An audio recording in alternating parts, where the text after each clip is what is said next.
New Orleans is, I live in New Orleans, and it's like usually a really hopping city. It's like a big small town or a small city or whatever, but there's always something going on. And with this quarantine, oh my, it's just destroyed it. Where's the cult when the culture comes back, like what's it going to be? No, but everybody's like, I don't even know what the fuck's going to happen. Like bars opened up here for a week back in like early September, and they closed them immediately because there was a spike in COVID or whatever. And so everybody got excited, and me and all my friends planned all these events, and now they're all just canceled or postponed. And it's just like infinite limbo, man. That's just like how I feel like with this post-left shit. We were talking about how that feels like a sort of political limbo, and then you have like a cultural and social limbo because of this COVID thing. I mean, like New York is like we're open, we're drinking outside, but they're trying to do the open carry thing like New Orleans here, where you can just open container shit. That's very different. New York with open carry, that'd be tight. If there's any one thing that will make music shows better, it's just straight up open carry. Make sure you don't do both. Just do one. Hey man, dude, Dimebag Daryl might have still been here had it been for that. I was about to say if New York is going to have open container and open carry, and just like getting drunk and having gun battles in the street for fun, I'd probably move back. I mean, I can't lie. Yeah, it's like gangs of New York style. Yeah. I mean, I would like put on some armor and go out there. CRK's just Bill the Butcher, just throwing cleavers into people's backs. he's putting cleavers into like Radlib's back. It's like purple hair. you Mick fuck. You guys got the purple hairs running around everywhere.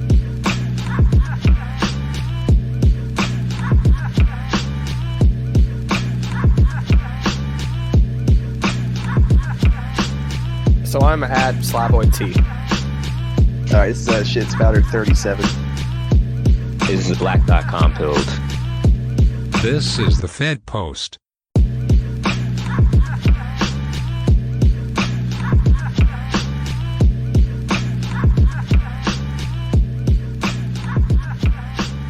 are correct opinion haver. This is Slav.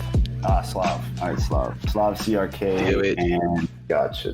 What's up, GayStepDad? Yeah, it's funny to like put personalities behind these like anonymous icons that I see. Right. It's just funny. Like I just never even imagined that there's a person behind them. I mean, I know there is, but it's just also abstract. It's one of the best parts of the pod. Is like getting to see like the first impression and like the big reveal kind of. It's like, oh, is this person like they portray online? Is this person else like actually batshit crazy like Pig? Yeah, hearing people's actual voices is very weird. Like I don't know. I think it makes people seem more fallible, if that makes any sense. Like there's so much less distance. Definitely. And so it's more vulnerable for sure, because we don't have like the can't just have like these very like cryptic, ironic ways of communicating like we usually have. Like I have like older sort of radical friends, like in the labor movement or whatever, and they're like, what's with these fucking kids and their fucking podcasts? And I'm like, man, podcasts are just like the new pamphlets, but they're even better because it puts a human face on it. And and everybody, like if you're a writer, you kind of hide behind your prose style, but you can't really do that when you're talking. And like you talked about Amy, like listening to her specifically, and like you see her shit online, and she's like so boisterous and hyperbolic and just like ballsy as fuck. And then you listen to her, and she's like this little girl who's like really like, vulnerable. Yeah. You're like, oh my god, that's what's badass is like you got the ideas, but you're like unsure of them a little bit, and that's when I trust you. I kind of trust people who are like willing to say this insane shit that's like counterintuitive and contrarian or whatever. But then when you hear their voice, you're like, oh, like you're a human being. You're not doing this just for clout. You're like doubting yourself as you're saying it. And those are the people that trust. At least they're like thinking through it as opposed to pretending that they know everything off rip. Exactly. Right. Yeah. Right. Got all the answers, but you don't. Right. Google keeps putting up like some nightmare shit from Instagram. That shit's wild, like, man. All these like Zoomers just like posting, quick like snappy infographics of like why racism is bad or why body shaming going to the gym is fascism type shit, like just flooding the chat, just like showing us what kind of nightmare shit is there. I'm not on Instagram anymore, so like I had to get off Instagram, bro. That shit is my brain poison.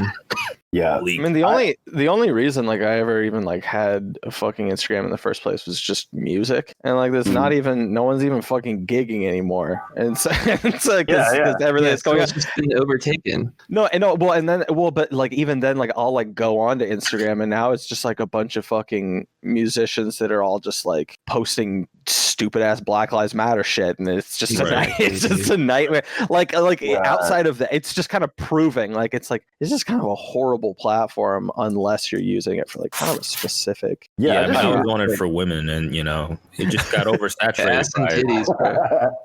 It got oversaturated, so I just had to leave. Instagram is like pretty much for women and gays, and Twitter is for like straight dudes. And so like the straight dude part of me is like on Twitter, and then the gay part of me is on Instagram.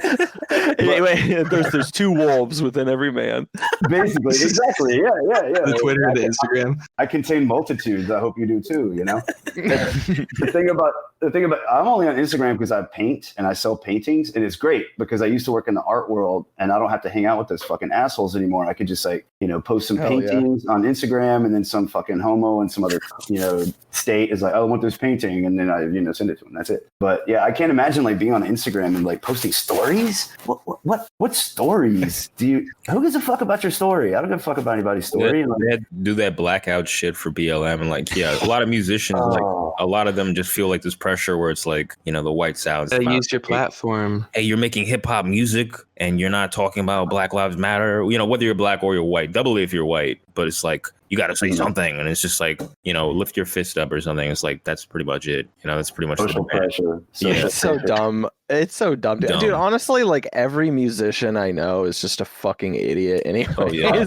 But like me, and like I say that as someone like I mean I play music, but like musicians are fucking stupid, and like you should never value the things they say.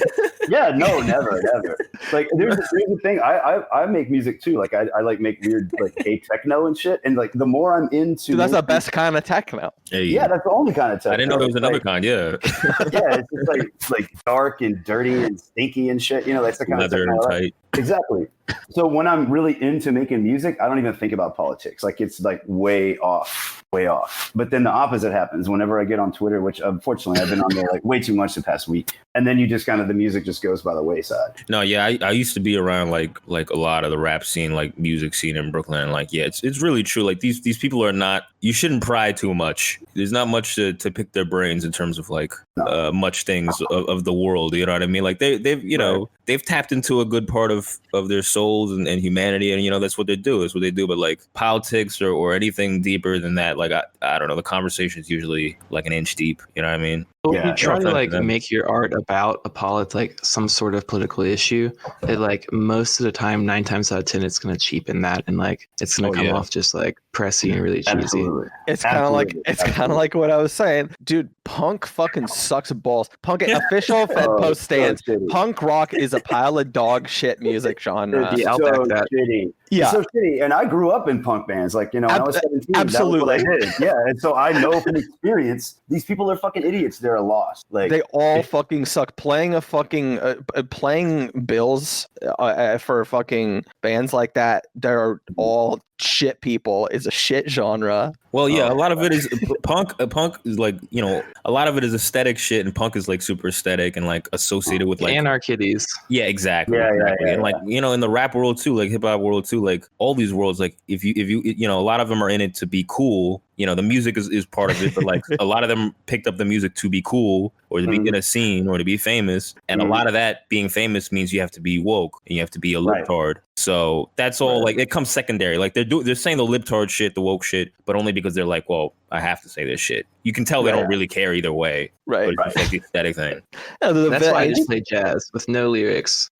Oh hell yeah! Oh hell yeah! Oh, jazz is raw shit. Yeah, it's raw. No, again, official Fed post stance.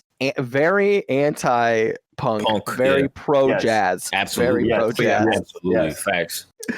only like music that was like pioneered by black people that white people stole. That's all I give a shit about. Like that's it. You know, like I just want to keep stealing black people's music. That's all I give a fuck about. You mean all music, pretty much? I was just gonna, yeah, exactly. Yeah. I was about to say like, oh, blues and funk, and then I was like, oh wait, and rock, Western music, right? Just everything. Like noise music is that's y'all. You guys have that. That's you guys. Yeah, that's our shit. Yeah, actually, to be fair, like I gotta own that one. I've been a noise musician. I can't lie. I've been a noise musician. Death Grips is the first example of a black person appropriating white music. Yeah. That's a fact. He owned that shit. Oh my god, he owned it. That's a fact. So I guess we'll just start with the current event thing with the Michigan governor kidnapped. Plotted. Yeah, it was plotted by some. Yeah, it didn't happen, and they neutralized the threat or whatever the feds called it, and it was because it was some MAGA people, and she's like a typical lib Democrat governor. Right. But turns out that one of them is anti-Trump. They're just anarchists, and the other one hates Trump. So it's discombobulated. Yeah, it turns out they're just like they don't have a coherent ideology. I guess like most of America, I guess. But are they young? Are they like 20s? Or are they like grown ass men doing this shit? It looked like the dude who hated Trump looked like some punk rock dude. He looked like a typical punk rock type of guy who he's low 30s, anarchists, call Trump a tyrant, and he looked like low 30s, something like that. Yeah, looked like they were too old to do that shit. Yeah, totally. Most of these people are. But who? Yeah. I mean, who knows what drove them to that mind state. But that's the other thing, that we should talk about is that I guess AOC's response was tweeting out that like they should start tracking them and considering, designating them terrorists. It's sort of the flip coin, the other side of the coin to the whole, Antifa being designated as terrorists, them being tracked. Right. So that's basically, then that sparked the whole discourse of, well, if they were MAGA and they come from a poor area, somebody was showing like the house they grew up in or whatever, and it's like they come from a poor area, wouldn't that have something to do with them being radicalized this way? Wouldn't that have something to do with it? And then this whole fucking discourse of like, well, does it make it wrong? Does it make it right? Or are they still bad? Blah, blah, blah. The typical shit. We've already done this before. Yeah. Someone have people arguing like, oh no, they're not poor. That's a nice house. And like, poor people it doesn't make you radicalized because like, what about all the poor people that aren't Trump supporters? And right, exactly. Typical what shit. What are you talking about? Typical shit. I mean, they never talk about like the power of like the media and like the ambient discourse on these fucking people. They always it's weird because they never want to talk about class or like economic brackets and shit until somebody wants to kidnap the fucking governor of Michigan. Why is that? Why do they keep going back to this? Like, oh, are racists just racist because they're poor, or are racists just racist because they were born racist? Like they can never. And to me, that seems like a sort of like a mystification thing. Like they're just trying to. It's not really the point. Of course, they're going to be racists who make $200,000 a year. Of course, there's going to be racists who make fucking $15,000 a year. And I don't understand why they have to frame it that way. Like they just have to sort of blame it on something. Do you know what I mean? As opposed to just saying like I mean, from what you told me about the people who wanted to kidnap the governor or whatever, like they hated the situation we were in, period. Exactly. Right. I think that it's still, I think that it's still important to point out that like historically, like poverty is like a drive. I mean, just generally like the material circumstances are behind Absolutely. What we're seeing, especially just in the fact that like racism now is like a way of basically like robbing someone of their humanhood in the political realm. So you just like accuse them of that, and then they're like, all right, like now their ass is showing, everyone just fucking just drill them. And like, I think that like, I mean, pointing out the connection between like poverty and racism seems like a really important project in my mind. This scenario, absolutely. But what I'm saying is they're doing it in a very confused way. It seems like I just always get the feeling like, okay, so you see these tweets tweets and shit where they're like, look at this Trump supporter's shitty fucking house with all the trash in the yard, you know? And Right. And they're like, oh, they're just like a bunch of poor uneducated hicks. That's why they're racist. And then like you'll like 2 tweets down is another tweet that's like, oh, Trump supporters like all have like 5 boats in a fucking McMansion, you know? So right, it's just like they're contradicting themselves. Right. Like I think honestly, like that shit, like they're like liberals literally just make fun of people for being poor. Yeah, like just straight up hate poor people. Yeah, like they're just perverts. Yeah, absolutely. So like when I think that they're like are white nationalists because they're poor, or are they like ideological? Do they have these like sort of like organized ideological networks that are coherent? You know, I think they try to make that argument so they can flip it around and say, oh, well, they're poor because they're bad people and they're have these white supremacist notions and ideas, and like they're reactionary people. So like, you know, they're just stupid and poor. Like exactly. I think that they try to draw that parallel. Right. And I really hate arguments from experience, but one reason I've always been sort of disgusted by like anti-racism, and this shit's been around for like a long time, you know, it's just like blowing up now and everybody knows about it, but it's been around for a while, is that like these people, this like white working class that are being posited as now not dying from disease, you know, not dying from deaths of despair, but rather dying from, you know, deaths of wasted opportunity where they didn't use their privilege. They didn't learn to code or go to school. You know, they just like hung out in trailers and did meth or whatever. Like those are my fucking people. Like those are the people that raised me, you know, and I watched them die deaths of despair. And exactly. You know, like they were, you know, like they're fucking poor. And even though they'd work, you know, they'd work 40 hours a week for fucking 6 months and then just realize that they were getting nowhere. So they would quit their jobs. And I'm talking about like my dads and my uncles and shit. And none of them were racist. In fact, they were like insanely anti-racist. Like if any of my friends came over to the house and like said the N-word, they'd literally get slapped, you know, like this is a thing. But then, you know, like in the trailer, on the other side of the trailer park, there was a different dynamic. The poor people like there, they cultivated their racism because it was something that they could hold on to. It was something that made sense of the world. So I just feel like it's kind of like looking in the wrong place to come up with an economic answer for racism. And as a like class first Strasserist or whatever, I should have this line of thinking where, of course, if you're poor, it's going to make you racist. But I don't really think that's always the case. It's so much more complicated than that. It has to do with so many other lines of inquiry as far as like the media these people are exposed to, the milieux that they hang out in, you know. But I think a lot of it has to do with being like the downtrodden masses. Like you're poor, you're alienated, and you're looking for something, right? So like you get to a point where you need some sort of sense of either collectivism, something to cling to, or someone to blame for what your situation is in, right? And you can either be sold on something that is more correct, maybe more like, you know, actually right and materially based as far as like, oh, well, fucking you over. And you can be like, oh, yeah, actually, cool. I'm going to be like a class firster guy. Like, or maybe I'm just black pilled in general on like all of life and like shit's really bad now. And like now I'm just doomed. Or you can be someone who's like, oh, I'm going to find community through the church or whatever it is, you know, or some people find it through like some way to blame someone else for the slot that they're in, right? So then it comes along like, oh, these immigrants are taking our jobs or whatever. And there's also the fact that like when you get into places like, you know, high poverty areas, or whenever you're stuck in a cycle of poverty for generations, you are in more morally questionable situations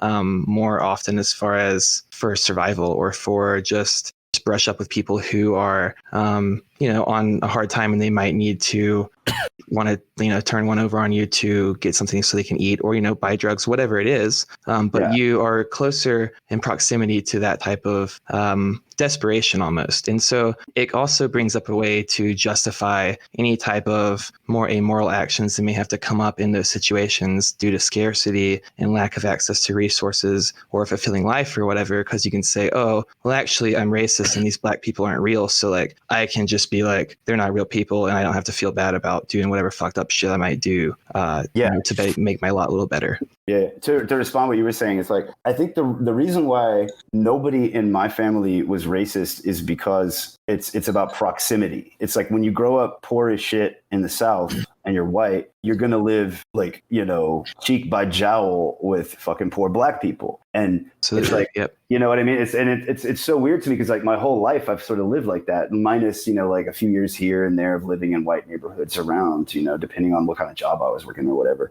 But so I've experienced like living in neighborhoods that were mixed because everybody was poor together, and living in like white neighborhoods. And that the white liberals, like, this is something that I just can't understand that isn't common knowledge now, is that white liberals are infinitely more racist than like poor white trash. Facts. As a whole. Absolutely. You know, And it's more sinister. Facts. And like poor white trash is going to throw the N-word around constantly, and they're gonna be like bitching about the certain cultural things that black people do. But then at the end of the day, they're going to fucking like get their fucking black neighbors back in a way that a white liberal who lives in fucking, I don't know, fucking St. Paul, Minnesota or whatever would ever do, ever Right, do. right. I was literally have any black neighbors. Yeah. Either. Well, they don't have any black neighbors in like St. Paul, Minnesota. Like if it's a rich liberal, like, you know. Yeah. Yeah. Well, Same thing goes like out here in Denver. That's why they have white fragility. You know, like white fragility to me just means like you don't know any fucking black people. And if you don't know any black people, you've been living your life wrong, because isn't the whole point of like life to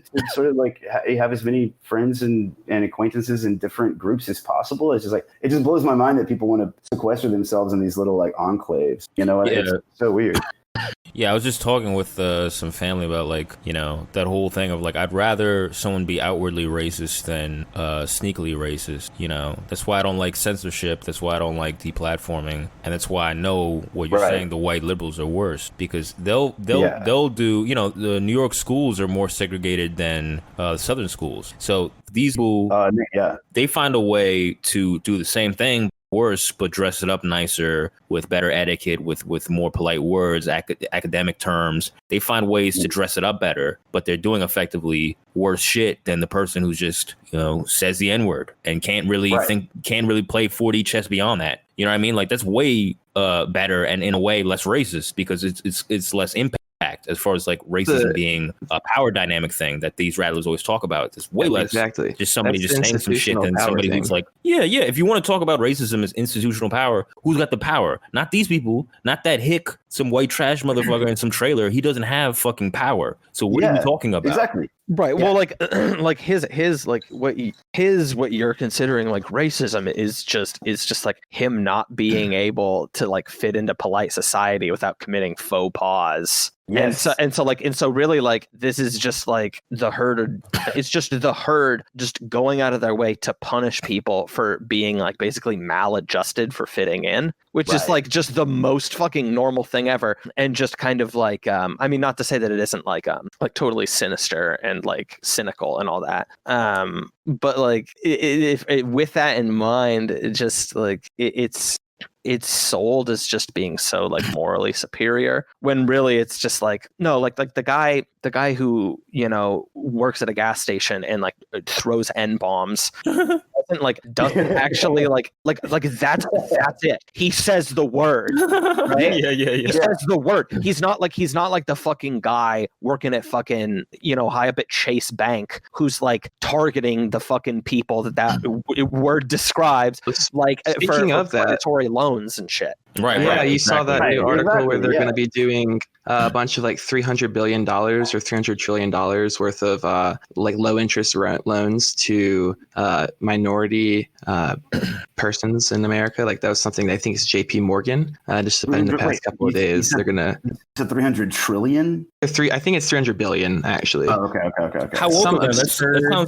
That sounds super woke, man. That's great. That's great that they're doing that. Yeah, right. Subprime mortgages in 2008 housing crisis again, but just like making it woke and for minorities only. This is the way. In 10 years. Oh no, I was just saying, like, this is the way I try to untether people from like the id poll shit. It's like Obama's done more damage to black people than you know, that racist motherfucker that lives down the block from you. Know what I mean? Absolutely. Obama has systemically kept up this shit that fucking ruins the lives of everyday black people. He's done nothing for them. So if you want to talk about who's you know, the idea that he's a black president, so he's on black people's side, is insane. He's not on their side. He's on the elite side, because that's what really matters. That's the identity that really matters to them. So it's like, you know, It's hilarious, like, because you saw those like liberal signs that are outside of the White House that are like vote Biden, but they have like Philando Castile and like they have Eric Garner and that type of name on them, and it's like you look at Eric Garner is on there and it's like vote, and you're like, okay, so who am I supposed to vote for? Eric Garner died in 2014.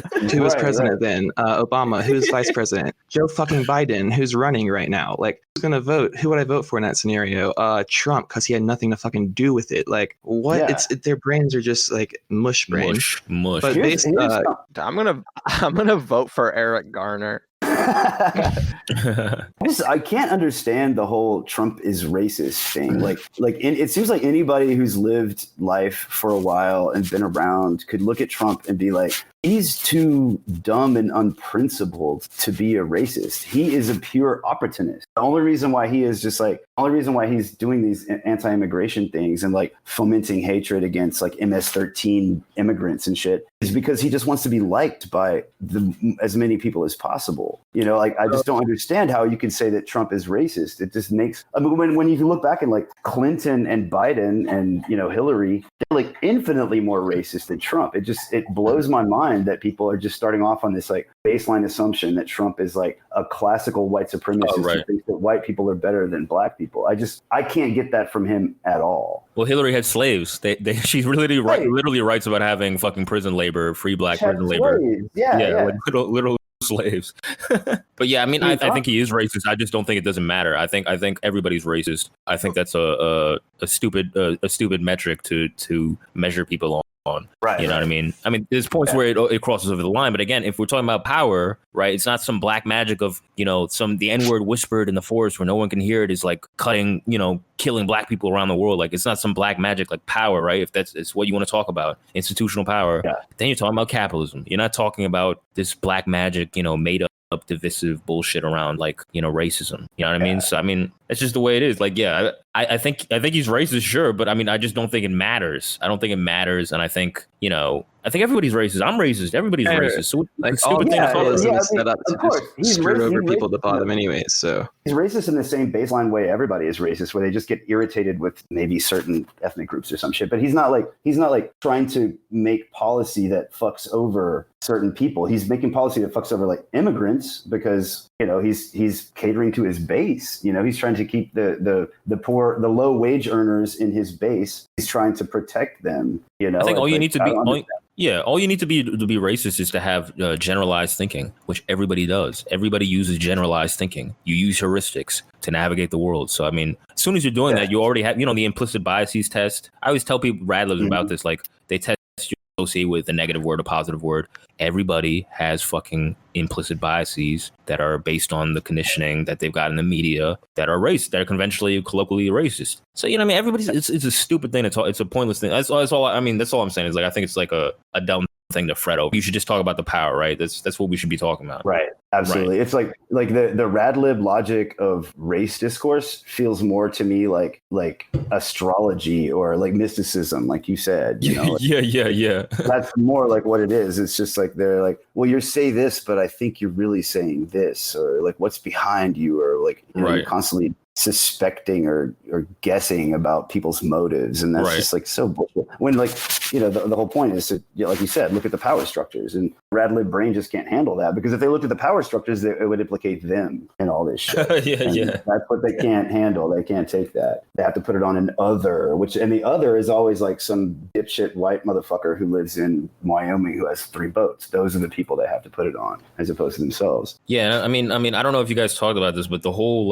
this whole discussion of like them being poor and like, you know, the plot to capture the governor or whatever, like, you know, all I did was like I posted that old Bernie video of like the economic anxiety thing, because it's so strange that all these radlibs and these Bernie people are like cheering on Bernie, and like he's literally the guy who said these people who support MAGA are underclass and they have economic motivations, and that these things, and I've been saying this for a long time, and like most people already know this shit, it's like the root of like 1930s Germany, like getting hit by the Treaty of Versailles and the economic punishment that led to the groundwork for radicalization for Nazism. Like economic things are correlated with radicalization. So if people are hungry, they're going to become more tribal and they're going to become more bigoted or base their sense of the world, their worldview or power or who's fucking them based around race and tribes. Yeah. So, I mean, it's just only that's just what happens. So, I mean, he's the one who said that. So he's like, if you really want to stop it, you gotta address that. But,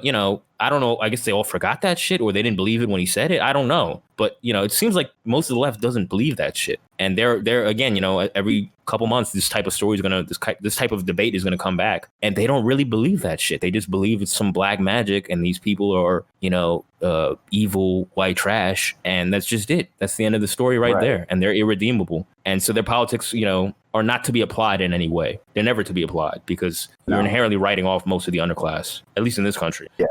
Around the world, too. Did you just say underclass, man? Did you not know that that's an obfuscatory term that's like been derived just by Michael Lind? Michael, who the fuck is that? I don't know what the fuck that is. You're a suspicious actor, CRK.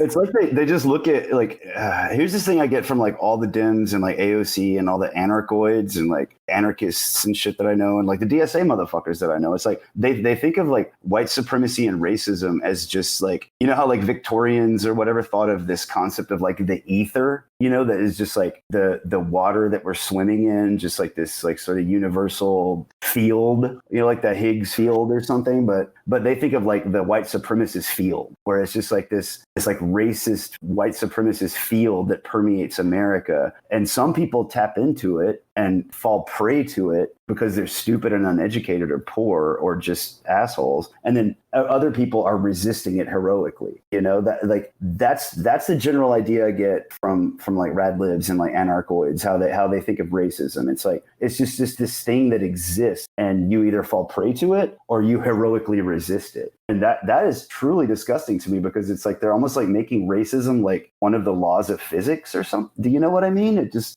feels wrong on every way to conceive racism, because racism just arises from social relations that are brought on by capitalist exploitation. That's it. There's nothing else to talk about in my mind. But they have to like mythologize racism, and that's kind of like what critical race theory does. Is just like makes race, like the racism this like monolith that you have to endlessly interpret for the entirety of your life. When it's like a thing unto itself with its own qualities and everything, right? Like it's like it's the color out of space. Like it's exactly, like it fucking landed on. Everybody knows racism landed on Earth 1,000 years ago, and it's basically a miasma that's just been passing over us ever since. For real. Exactly. Yeah, it doesn't really make any more.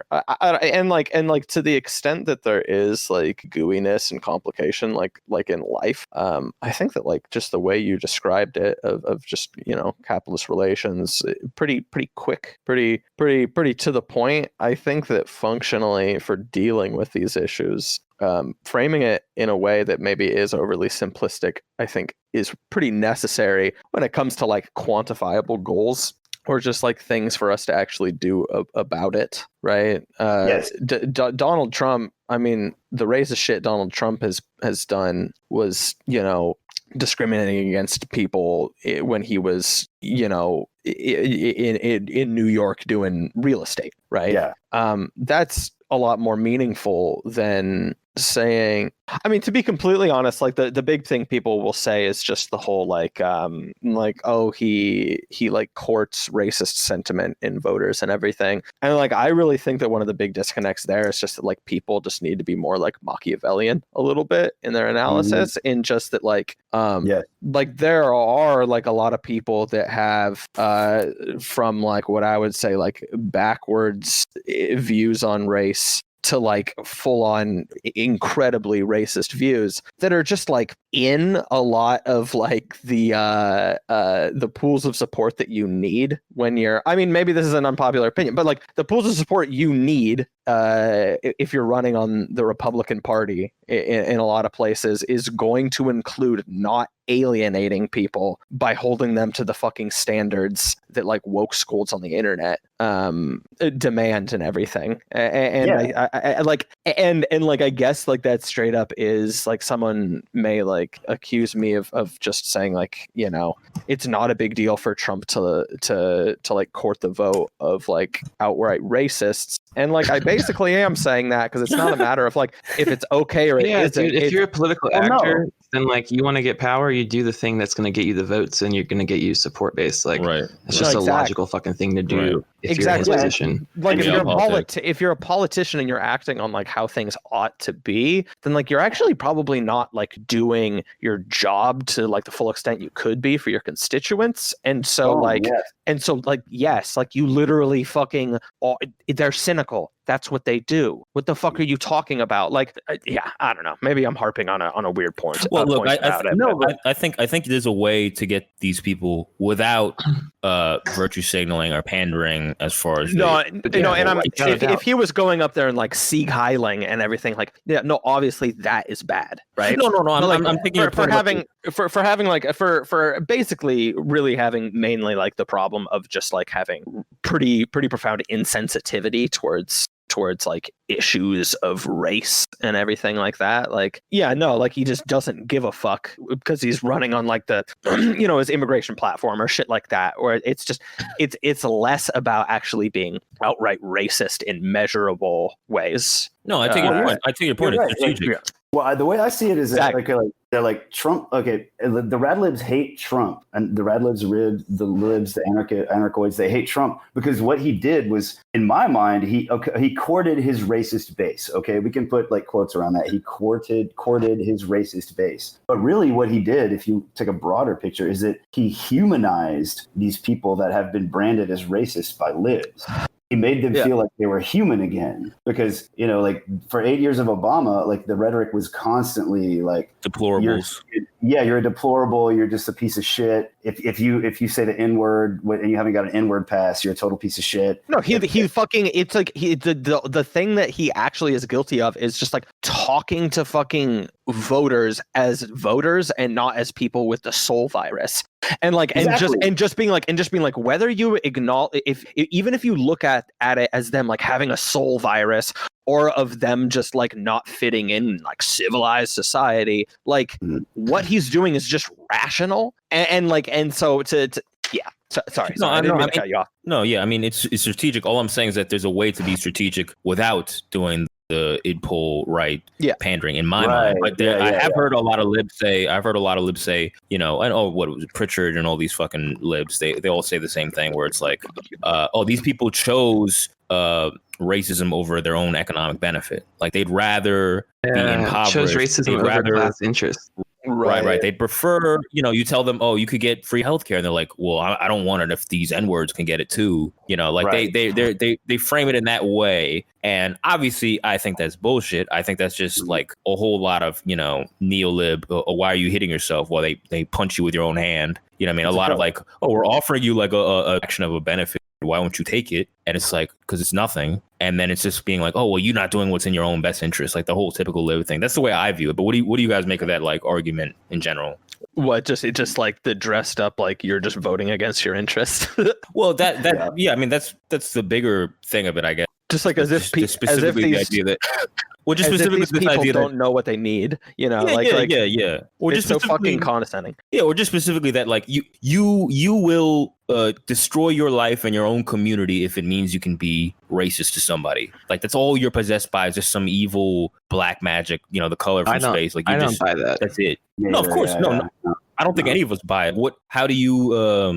I'm trying to think of like effective ways to nip it, as an argument, I mean, honestly, more than I couldn't think of a quick way. Maybe this isn't like a very good like way to like invalidate it, but like that just sounds like the exact thing that like somebody says if they just like want to try to win points with the online left that like needs some kind of like rational argument against racism, and you can kind of like sound like you're kind of like in both camps, like you're just above it all. Like I'm not moralizing, I'm just like pointing out that like you could have gone with class consciousness this and you went with the other thing. And like, right. Yeah. So functionally, I'm going to dehumanize you in any case. But fuck you. You asked for it. You asked for it. Yeah. Yeah, I want you to know that I had an intellectual argument against for why I'm gonna fucking hang you. Well, there's this like weird inbuilt thing in American, in like the dichotomy we get between like right and left, you know, Democrat and Republican in America, where it's like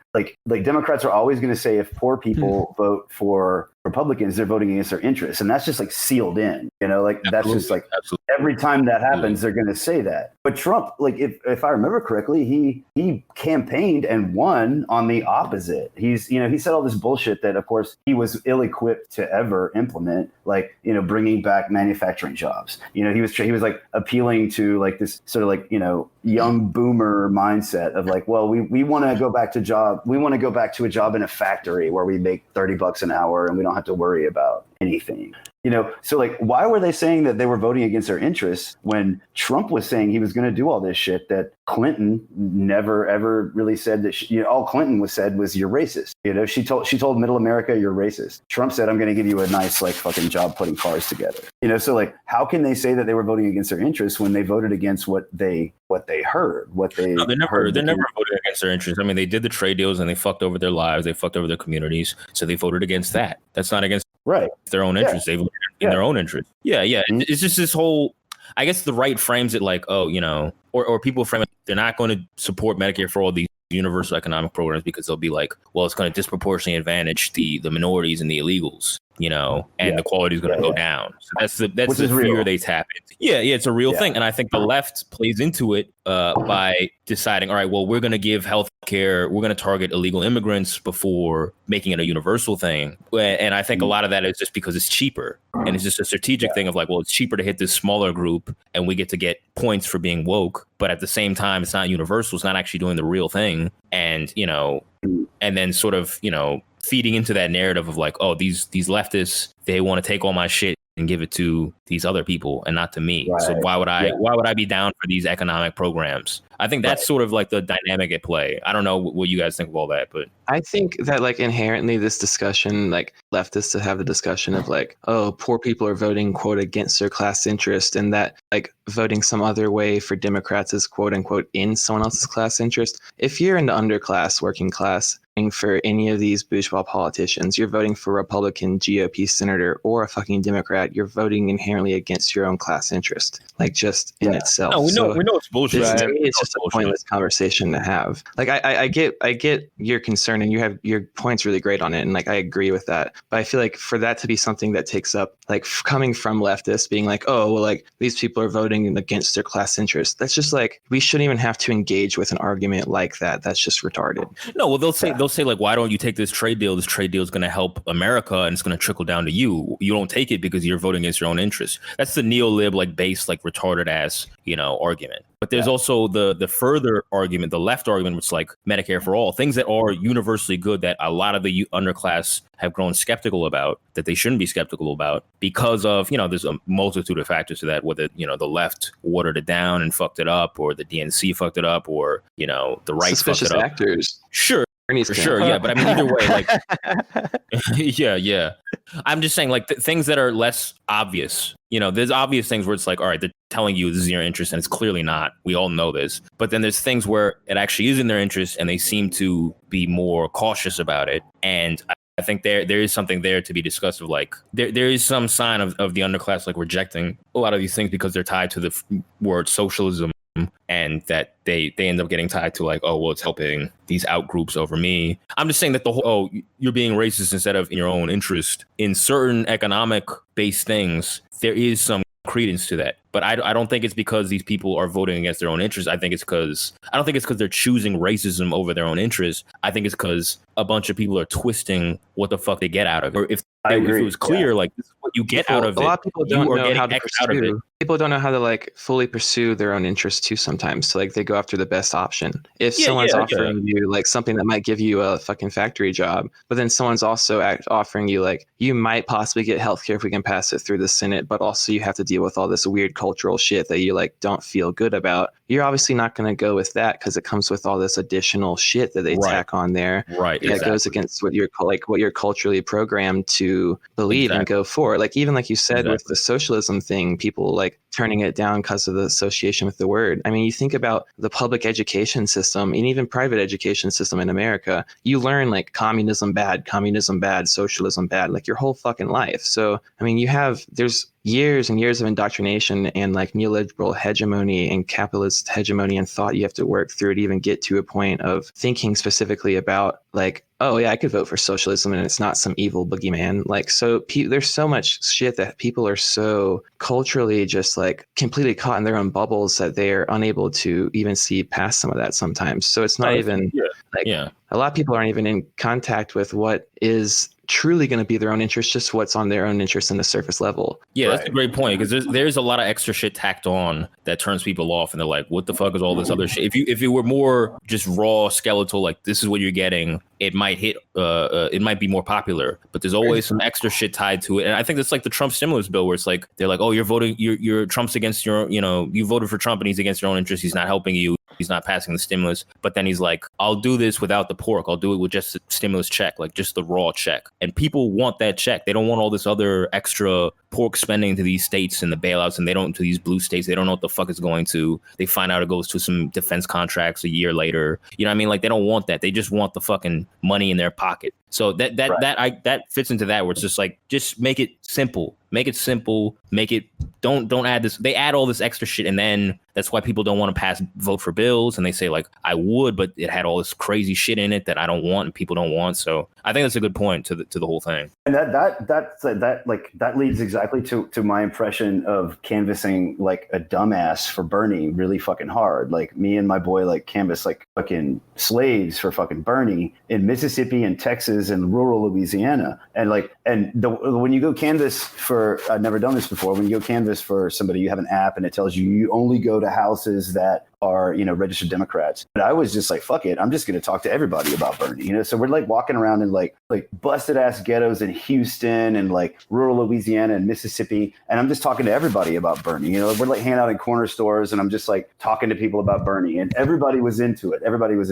And like, but whenever I would randomly talk to like some white Trump supporters, and I'm like, why do you hate Bernie? Like, what is the deal? Like, why don't you like Bernie? And they all, I mean, literally, I probably talked to 100 different like white trash meth face fucking Trump flag flying in the front yard Trump supporters who were like, I respect Bernie, I love Bernie, I think that it's great that he's trying to do this Medicare for all thing because it's straight and to the point, but I don't like all this other shit. Like, they immediately associated him with the left, and they associated that with like 43 different genders. But then as far as like specifically the meat of the policies that would be in their interests, like Medicare for all, they all had this like attitude, kind of defeatist. Like, and this is one thing they kept saying over and over again: America is just too big. There are too many special interests. It'll never happen. I wish it could. I would love to have health care because, I make too much money to get Medicaid, but I can't afford health care. So they got the idea, but in their minds, it's just like the political system is too broken for something like that to ever happen. And the feeling you get is they're just like already resigned to being left behind for the rest of their lives. Yep. And that's really, that's a really interesting thing to talk about, because like my brother is with the DSA, and he had phone banked in Iowa, and all the time they were saying, I like what he says, I don't trust him to get it done. And at the time, I was like, he will get it done, right? Which was stupid and naive, because now I know he wouldn't have. But they knew what I didn't know. They knew what I was in denial of, but was the obvious truth that Trump pointed out in 2016. He endorsed Hillary. He gave the donations and all that shit to the DNC. He's one of them. He's not going to do it. And their skepticism of him not doing it is very well founded. And they were right about that. And we were wrong as far as I was wrong as far as telling them like, no, he will do it. So I mean, that's the thing. It's like, that's a big thing where like they're open to it. They want it, but you need to I don't know. It's the other thing. I mean, we're gonna talk about the DSA stuff later, but like this like black pilling on economics that those people you're talking about that you're talking to, and a lot of people in the DSA too. They're just like, oh well, we're not gonna get this stuff. We're not gonna get this. Like there's this whole resignation on a lot of this stuff, and that resignation does 80% of the work. Well, yes. That's what any type of reformism, democratic socialism, Bernie, that's why any type of democratic socialist project and a Bernie type of project is ultimately going to be a betrayal for the working class, because it's not going to provide what it needs to do. It's not revolutionary enough in theory to provide what it needs to do to provide the proper winnings for the working class, alienate the working class, further black pill the working class on any type of left project at all, especially any material left project, because these people who are already black pilled, I was already one of them. I decided, maybe I'll get more into politics because like now it's in my life. I need healthcare. I'm going to campaign for Bernie, even though I know he's not going to be able to do it. And Bernie at the end of the day doesn't do it, ends up selling out to the fucking Dems. Like everyone who was underclass and was already concerned about it knew he was going to do. And it further pushes away the idea of any type of material left project that cares about the working class. And it's just going to push people further to the right and further away from any type of like material project for the working class. It's like, to me, that's why I think Bernie, I mean, DSA shit, I'm pretty anti any DSA, like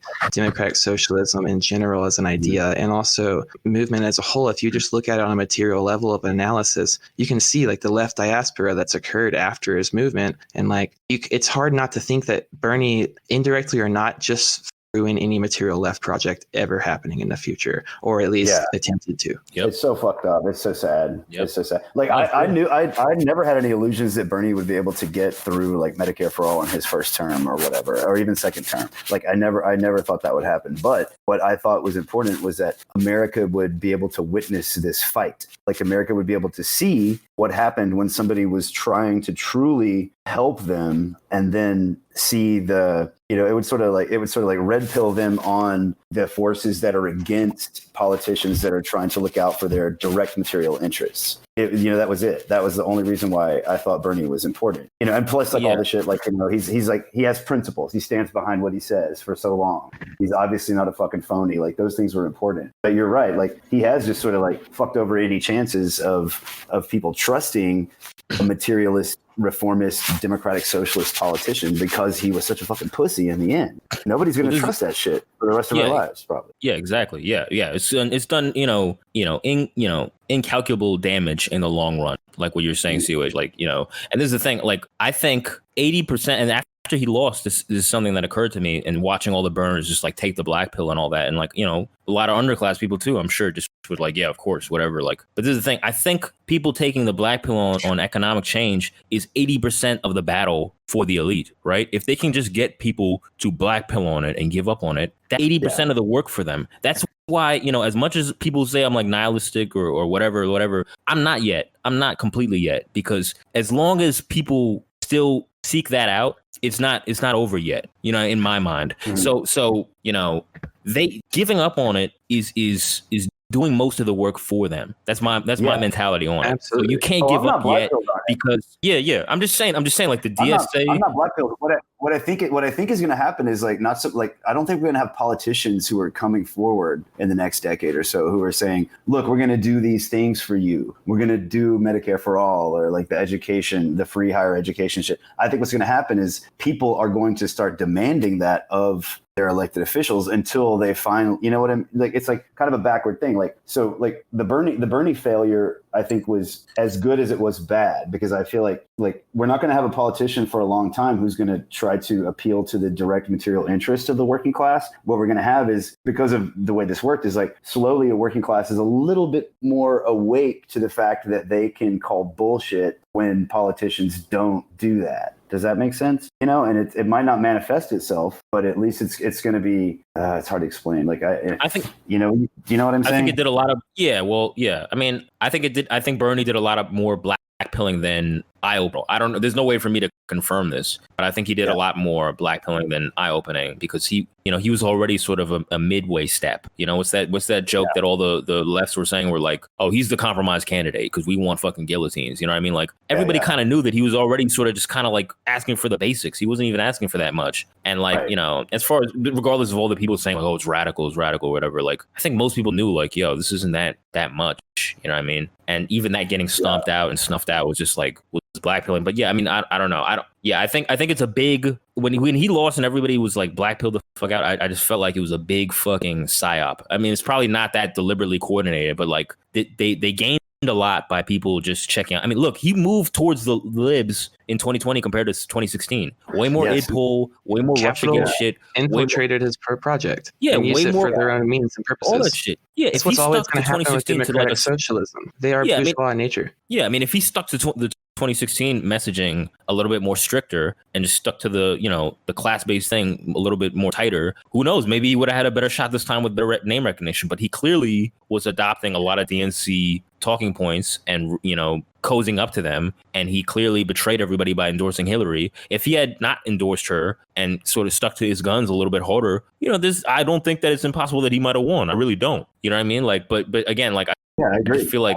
he came towards the middle. So it wasn't a real thing is what I'm saying. Like, we need a real thing. We need something that's not compromising at all and that sticks to just the economic things that are popular, cuts the fat, none of this extra bullshit, none of this extra fucking wokery and DNC lib bullshit, none of that. Just straight raw shit. And I think it will be popular on its own. And you have to show people that you're serious. You can't be fucking waffling around. You have to show people you have intent and conviction. And that's why I'm not blackpilled on it, because we haven't had that yet. And if somebody can do that on that level, I think that alone is something worth it's worth what it is. You know what I mean? That's why I don't believe in like this blackpilling thing. I really don't like people just being like, well, it's hopeless, it's over. Like a lot of these leftists, a lot of these that are like switching.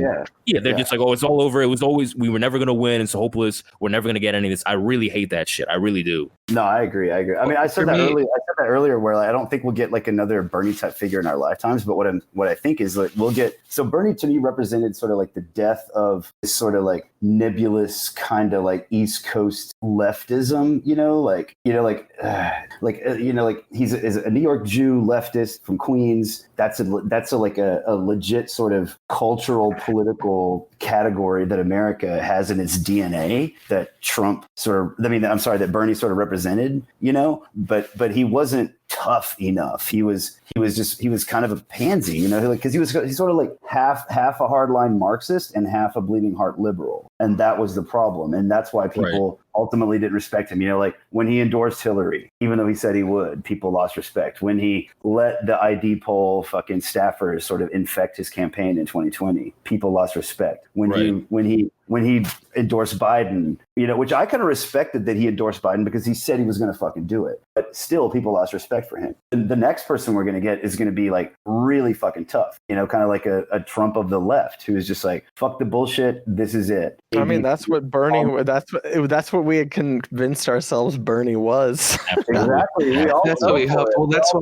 that's where my like only like kind of glimpse of optimism in this like kind of just like horrible diaspora is the fact that it kind of was the final blow of like a black pill for the working class on that type of strain of leftism, of like that DSA, more reformism, traditional leftists in like American politics that's like Democrat aligned leftist. And because of that, we'll have more people that are like us saying these ideas that, hey, we need a material project, something that's coming out of our brains, right? Obviously, that's something that is an idea that's going to live on, that is people are just needing it because material circumstances necessitate a change. And so I think that it is a good sign because there's precedent for this type of thing in the past. For instance, like in Russia, the social revolutionaries or Socialist Revolutionary Party, they were kind of like your democratic socialist of today, right? They were still aligned with the bourgeois class of Russia. And at the end of the day, they would be opportunists and speak on socialist lines, but they would still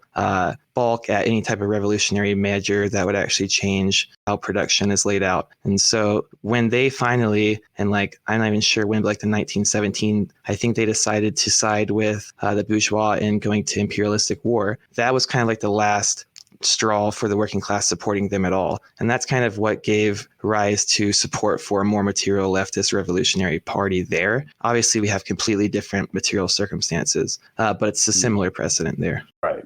Well, since we wanted to talk about the post-left and we've been talking about Bernie, like it kind of blew my mind a couple of weeks ago when I was listening to whatever that What's Left podcast, and I had never thought of it this way because I was so I was blue-pilled into the fucking Bernie campaign for so long that like Amy Therese or Angela Nagel or whoever was like saying, Medicare for all was just a way for these like downwardly mobile PMC bohemians to get their Medicaid, their healthcare covered while they write their little articles for fucking Substack or Jacobin or whatever. Because they're about to turn 27. Exactly. Yeah, they're about to be on their own. They're about to be in the wilderness. So they want Bernie to like give them like, you know, an outpost of free healthcare or whatever. And I had never conceived of it that way. And that's why like during the, you know, the lead up to Bernie, you know, I'm on Twitter and I see who is this guy, this like dude, the like metal looking dude who like wrote a book about Medicare for all and was like constantly talking. And I was just like, why is Medicare for all like this hip thing? Like, why are they making it like this sort of like hip young person thing when I'm like, the people that I know need healthcare haven't reached Medicaid age. They're in their 50s and they're broke and they live in my fucking neighborhood. I talk to them all the time. These are the people who need healthcare. So like, why is healthcare being pushed as this like hip, cool thing? You know, and I'm like, oh, that's just like the segment of the branding I'm getting. There's another segment of the branding that is branding Medicare for all toward like its desired target, which is like people in their 50s who are too poor for healthcare or whatever, you know. But I'm still sort of torn on that. Like it sort of rocked my whole world because I'm just like, is that what happened? Is that why we got Medicare for all as the sort of like the totem of the Bernie campaign? Because these downwardly mobile PMCs in their like late 20s, early 30s wanted healthcare. Like, what do you guys think about that? Like, I'm still sort of torn on that because I think that's a big deal. We've talked about on the pod before about how maybe Medicare for all wasn't a widely universal enough pitch because, for instance, like if you don't have a house, and you don't have a job, and you don't have food, you're more concerned about that than you are about your Medicare or your medical care. And so I think that's almost intentional in a way. Any type of liberal reform, you can look at it back like a parallel that's in like the feminist movement, right? So bourgeois feminism that took off in like the mid 20th century for not only voting rights like early in the 1900s, but later on for abortion rights and stuff. But the way that they marketed the abortion rights was right to be able to plan a family so you can start your career and you don't have to put your career on hold and blah, blah, blah. Yeah. So it's all stuff that's coming from the middle class, coming from these bourgeois, like, you know, PMCs, you can call them now or whatever, but these liberal-led reforms that are targeted from these people for these people. And then they get mad at, oh, well, there's not enough support for Medicare for all from the poor people. We're not getting enough of them to come out to vote. Well, you market it in a way that's not going to even be need. You're looking at what's your most possible or your most immediate concern with this issue, and you're not framing it for people who are actually underclass and actually working class people. Right. And today where it's like, oh, maybe there's not enough support for Medicare for all. Well, it's like, no, everyone wants Medicare for all, right? Like I would imagine everyone wants, maybe not Medicare for all, but everyone wants healthcare, right? So especially underclass people that don't have it, but like they might not go to the polls just for Medicare for all because that's not even something that's really on their radar. Like it's an afterthought for people. Right. Yeah. The way if you're so young, you don't need to go to the doctor. You know, that's what was so weird about it. You're like, I'm still young enough that I don't really feel like, you know, I don't have health insurance. I got Medicaid because I'm laid off, you know, but I don't go to the doctor, but every like 3 or 4 years. Well, and that's part of like the argument is that wealthy people already have health insurance, and then like people below you know, a certain tax or below a certain income level just have Medicaid, and like that me too. And so it's just like like that it does make sense with like the whole like this was like a petty bourgeois trick all along. There we go. Yeah, the Marxist terminology. Yeah, exactly. It's like a Scooby and the gang, and they like pull up. And like I think that's like a fun theory. I don't like totally buy it, but I do think that it at least like gets you thinking about. Yeah. What interests me is like about the whole concept of the post left, and I can't even say it, much less write it without quotes around it because it's such a bullshit term. Like, but like you got the people who said this shit, like the Amy Teresa's of the world who are like, well, they push Medicare for all because these like downwardly mobile PMCs these bohemians wanted free healthcare so they could keep living their life, which is me. Like I'm like a bartender who works three nights a week and like makes music the rest of the time. That was me. I want that free healthcare or whatever. But like the thing that it pisses the radlibs off to no end that these quote post left unquote people are saying this, even though it does have an element of truth to it. It pisses them off because it like nicks away at their credibility that all they're doing is having infinite concern for the working class or something. Yeah. I mean, look, the way we talked about it is like, in my mind, like there's necessities that are price gouged because they're inelastic goods and you can charge whatever price and demand will stay constant, which is what capital has done. Is they've overcharged the fuck out of housing, healthcare, education, the basics. So in my mind, those are the things that need to be covered. And, there was this line where like Chappelle had like endorsed Yang and was like, people want healthcare, but they want to pay for fucking groceries more than that. And I was like, this motherfucker. But then I thought about it, and like with what COH is saying, like it's kind of true because this is the thing, like risk assessment, right? Like healthcare is a risk assessment thing. Like you have to pay it monthly, but you're like, why the fuck do I need to pay this? I'm fine. I'd rather not pay it. I'll take my chances, right? People have poor judgment of risk assessment. Any day you could walk around and some shit would happen to you and you're fucked forever. But you're rolling the dice. So people, it's a harder thing for people. Actually, maybe for you, but I'm different. Nothing. Yeah, I don't have healthcare. It's because I don't really need it. Yeah. No, that's the thing. Humans are naturally like bad at doing probability. Just our brains are not fit to address these things. So like risk assessment of health issues and all that, it's hard for us to grasp. But like housing and the food you pay for, that shit is in your face every day. You don't need a risk assessment for that. So if there's tiers to your basic needs that you need met, the tiers that are closer to PMC tiers or petty bourgeois tiers or like, things that the middle class is concerned with too, then you're getting into healthcare where there's more of an overlap as opposed to housing. They're not really concerned with that so much. That's more taboo. But the real lower underclass is very concerned with that. And that's more of a third rail because it's harder to touch that because it's more closer. Capital's got like an iron grip on it. So that's where I'd say is like it's just a thing of like where they can meet in the middle of. So I don't know if it's such a cynical play where it was like, concocted in some laboratory the way they're talking about it. I don't know about all that, but like it's definitely a thing where it's like, this is the thing. It doesn't have to come from a laboratory. No, that's no. Their class and they're acting in their class interests, and that's how it's going to come across. Right. That's what I'm saying. Well, that's what I'm saying. That's the thing. So that's what the post left is saying. The post left is saying that like we got Medicare for all shoved down our throats in the Bernie campaign over all of his other policies because it would benefit these like downwardly mobile PMC bohemians or whatever. But what fascinates me is like, and this kind of takes it out of the realm of politics and back into discourse, is like, why are the radlibs so fucking pissed about that narrative? Like why and this, I guess I'm talking about like how the radlibs, which we always talk about, like why are the radlibs so hung up on like their moral positions being like really important political positions, like somebody like fucking Carl Bayer on fucking Twitter, like he's like pissed as fuck that Amy Teresa is pointing out that, Medicare for all would like really help these downwardly mobile PMCs. He's like, they're really insanely pissed about this. And why is that? And I think it has something to do with the fact that like, because they liked it. Oh, well, I think it just has to do with they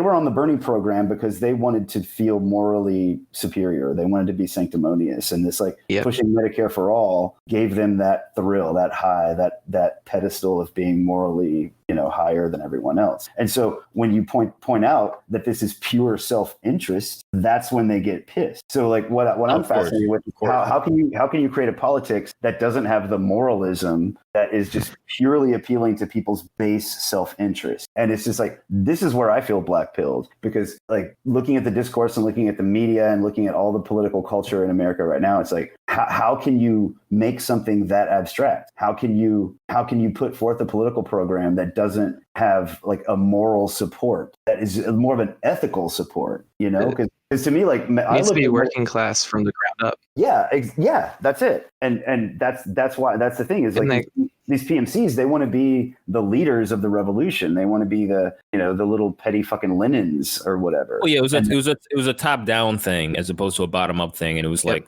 our priority number one is what the underclass's priority 3 or 4 was, and basically saying like, oh, our priority 1 is actually what the underclass wants. It's like, you're right to a degree, but it's 3rd or 4th on the list, and you're acting like it's 1 because it's your number 1, and you're conflating what you want with what they want and all that. So yeah, I see that. I don't know how deliberate or like planned it was, but like, yeah, I mean, it's just a material interest thing. That's what COH said. You don't need to plot it out. It's just material interest. Yeah. That's why I was surprised that, like, the reason why they get so worked up now is because like, not only is it a moralizing thing that like, oh, we care about the underclass, blah blah, is that into LARP as being the working class, just rank and file, like working class person, and not some PMC manager who's trying to manage the working class from above. And so when you do this, you're not only pointing out that their moralism is like some type of farce, you're also pointing out and correctly assigning their class and their class interests, which they cannot have. Yeah. That's what they can't abide by. That's what they can't abide by, because everybody has to LARP as fucking working class now, and it's just like, I don't understand it. It's just crazy. It's like, I'm only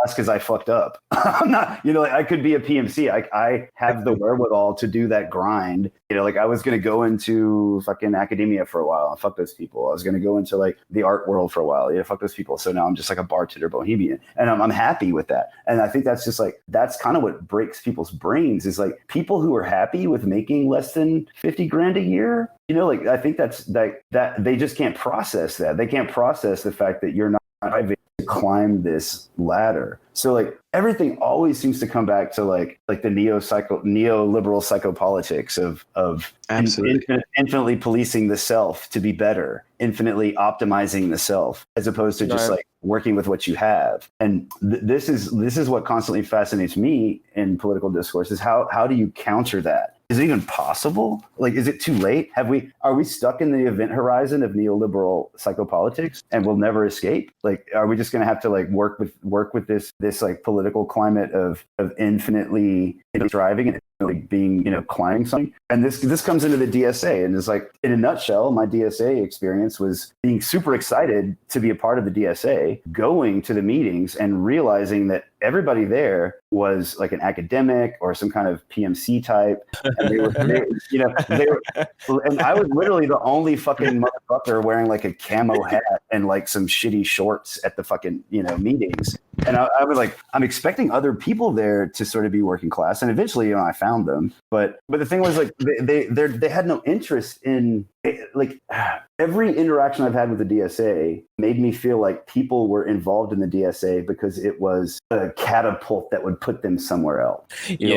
I've never felt like in any of my DSA engagements with people, except for minus like 2 or 3 people, that they were genuinely concerned with the materialist like political projects that would directly help the working class that we've been talking about. Like, everybody is there for some other shady ass fucking reason that you can't quite put your finger on. Yeah, I mean, there's some poor working class fuckers that are there because it's the only like visible option as far as quote unquote working class interests, and then they go and then they find they don't even have a voice there, and so like you said, they're on this outskirts and they aren't even able to shift any discourse at all. Right. Yeah.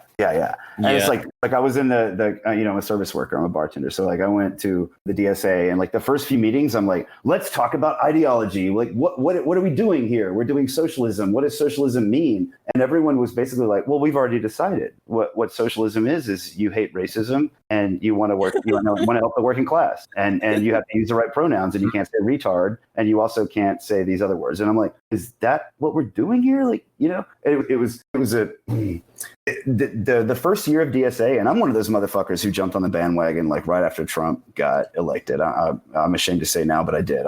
Days later, I signed up and I went, and found out there was a chapter happening and got involved. And everybody there was just like virtue signaling, like they didn't want to talk about socialist politics. They wanted to just be there to like show that they were there. Yeah. Well, yeah, all the left's appeal is a virtue signal thing. Even Bernie's campaign slogan, I've said it before, of like the whole fight for somebody else like I'd fight for myself. Like, it's a moralistic appeal as opposed to a survivalist appeal, which if you want to get the underclass, you need a survival appeal of like, yo, I need to fucking survive. I'm not worried about being good to somebody else. I'm worried about surviving. And that's the thing that, that's why moralism rings deaf on them. And that's why, again, the elephant in the room that I still have never heard anybody reconcile with is that the underclass doesn't fuck with the left. So nobody can answer that. Nobody in the world has an answer for that. And I keep asking it, and I haven't heard shit about it because there is no answer for it. And because they're, I think it's more that the left doesn't fuck with the working class. Sure. Yeah, sure. Either way. Just the point being is like, it goes both ways. I think it goes both ways. Yeah, sure. Either way, it's like they're two different groups with different interests. And the way you describe the DSA, like, I've never been to the DSA. There were a couple of times where I was thinking about going, and I just heard bad shit about it. And I was just like, I don't want to go there and be analyzed like a fucking alien about my race. And be like, it's dead ass. That's what I was worried about. I was going to walk in. You're a black dude, which I assume you are. They would just put your ass in leadership on day one. Progressive stack or whatever. Yeah. No. Like, I mean, that's the thing. Some of that actually, some CRK thought. Well, I'm Blasian, so I'm like, I've got like an eclectic mix or whatever, and like, in the South, I've gotten like at rest stops, whatever, I get stared at like crazy. I look like a fucking alien to these people, and like, I didn't want that feeling at DSA too, even though it's supposed to be a positive version of that. I don't want to feel like a fucking alien. I want to feel like a fucking human being. I don't want to go in there and be like observed and like, that whole vibe that I was getting with what I was hearing made me not go in. Like, all the times I thought I should fucking go in there, it kept me from going. And the real tipping point was like that national DSA convention with the sensory overload thing. That incident, that was like, I was like, I'm never going to one of these things. I'm never going to one of these things. No. And I just hear all this shit where it's just like, the virtue signaling thing, and like, my brother who's in it, like a lot of people who are in it for like a lot of meetings, and it's admin stuff. It's stuff that you could possibly finesse to another job somewhere else. And obviously Amy's talked about this a lot, how the DSA is sort of an extension of the DNC in a way, in a lot of ways, and the NGO, more so the NGO complex. Yeah, exactly. Like DSA is way more direct to NGO management than it is to the DNC. I think. Right. I'm only speaking of like my local, which is like New Orleans, so it's kind of smaller or whatever. I'm sure Brooklyn is straight into the DNC, but here it's like straight into the fucking NGO. It's like, okay, so this one person that, okay, like I didn't really have much involvement with the DSA for a few years because, like I said, it turned me off completely. Like, they would invite me to meetings, and I'd go to like a couple of meetings off and on and just be like, fuck people, like I'll come back when you guys grow up, is the way I thought of it. Like, when you guys get over talking about t-shirt designs and fucking branding, and you can talk about like what you're actually going to do for people. Like, I'll come back when you figure this shit out, because I'm not going to come and educate you for fucking free. So like, I would go to the meetings and I'd be like, whatever, 3 months would go by. So then, long story short, I got back into DSA during the Bernie campaign, and the local DSA had a DSA for Bernie thing, and so they would have these things like, if you want to canvass for Bernie, come and we'll train you and we'll give you resources and stuff. And we went, and of course it was bullshit. It was just more like make work. You could have learned it all online. You could have like gone to the website. I've always thought of DSA as like Sopranos make work jobs. I swear to God, that's how I've always like thought of it in my head. Like, that's it. But long story short, so there's this one chick who was like in some leadership position, and she seemed cool because she was like, you know how when you walk into a room with a bunch of people and there's always like the smartest person in the room, you can sense them immediately. This was her. And so she's like, this is what we're doing. This is a Bernie for DSA thing. But like, this is a whole other thing. And it was like kind of shady how they didn't want to like fully throw their support behind Bernie, but they wanted to like use Bernie for the DSA, which was obvious from the get-go. They were just kind of using the Bernie campaign for the DSA brand or whatever. And everyone just sort of brushed that off. But anyway, really interesting. So yeah, so this chick was like running it, and then long story short, like we end up hanging out, and she comes to my house for some phone banks and stuff, and there was this there was this restaurant in New Orleans. There's like this wine bar restaurant that's wildly popular and employs like 50 people or something, and it's like super busy all the time. Long story short, she worked there, and she and her this brocholist that she was dating at the time tried to fucking like unionize this restaurant. And it was the talk of the town because everybody was like, you can't unionize that restaurant because everybody works there for 3 months and quit. It's one of those restaurants where you go, you work for 3 to 6 months and you quit and you move on to a better job. So it's like,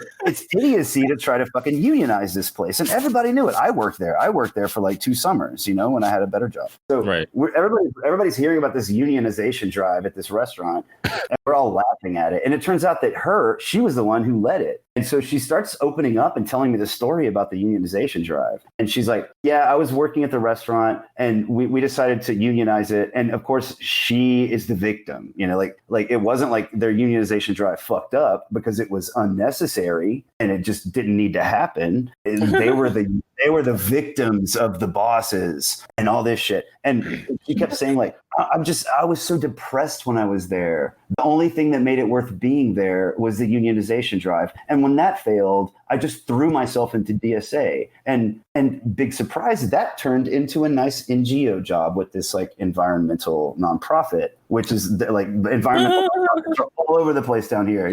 This fucking Cancer Alley, 50 miles away is like Cancer Alley in Louisiana. So that was when I was just like, and I was feeling this before I even heard the whole post-left narrative of the PMC run DSA. So it's like I got that shit for real. Like it's real. Like the DSA is basically that. It's people who think they're too good to work the shit jobs of the working class that they're advocating for. So they get involved in the DSA so that they can then, go forward. And I mean, we all know this, and I kind of went on this rant to just sort of push it home because that is a real fucking problem. But maybe that's what democratic socialism is.